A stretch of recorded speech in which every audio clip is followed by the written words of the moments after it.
આજના માણસના વિચાર જોઈને મને ખૂબ જ હસવું આવે છે. એક એવો ઇન્સિડન્સ થયો જેમાં મને ઘણીવાર સાંભળવા મળે છે, અરે આ તો ઓલાએ કર્યું ને એટલે આણે કર્યું છે, અરે આ તો ઓલાએ કર્યું ને એટલે આણે કર્યું છે, આ તો ખાલી દેખાવો છે, એક જણના ઘરમાં આમ થયું એટલે બધાએ આમ કર્યું. ભાઈ એવું નથી હોતું. તમે જુઓ ને તો બધાના ઘરમાં એ વસ્તુ એમના પ્રમાણની જ હોય છે. આજે કોઈના ઘરમાં લાખ રૂપિયાનું ફ્રીજ હોય છે તો કોઈના ઘરમાં 20,000નું પણ ફ્રીજ હોય છે. એટલે માણસ પોતાની કમાઈથી પોતાની હેસિયત પ્રમાણે વસ્તુ લાવીને વાપરે છે, કોઈને દેખાદેખી નથી કરતું. હા, આ દેખાદેખીવાળાને મને એ કહેવું છે કે શાયદ જે દેખાદેખી બોલે છે ને એના મનના વિચાર કેવા હશે એ મને નથી ખબર.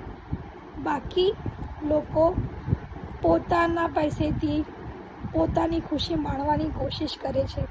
જે માણસ સવારથી લઈને રાત સુધી નોકરીએ ગયો હોય ને અને પછી એ પોતાની મહેનતથી પૈસાથી જે વસ્તુ લે ને એની ખુશી કંઈક અલગ જ હોય છે.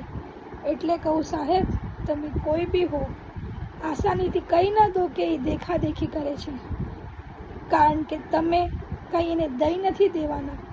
તમારા ઘરે લાખ રૂપિયાનો સામાન હશે તો તમે બાજુવાળાને દેવા નથી જવાના કે ભાઈ તું પણ લાખ રૂપિયાનો સામાન રાખ. એ એની હેસિયત પ્રમાણે એની ખુશી પ્રમાણે પૈસાથી સામાન લાવશે. તો તમે કોણ છો કહેવાવાળા દેખાદેખી? શાયદ તમારા વિચારોને અમે બદલી નહીં શકીએ.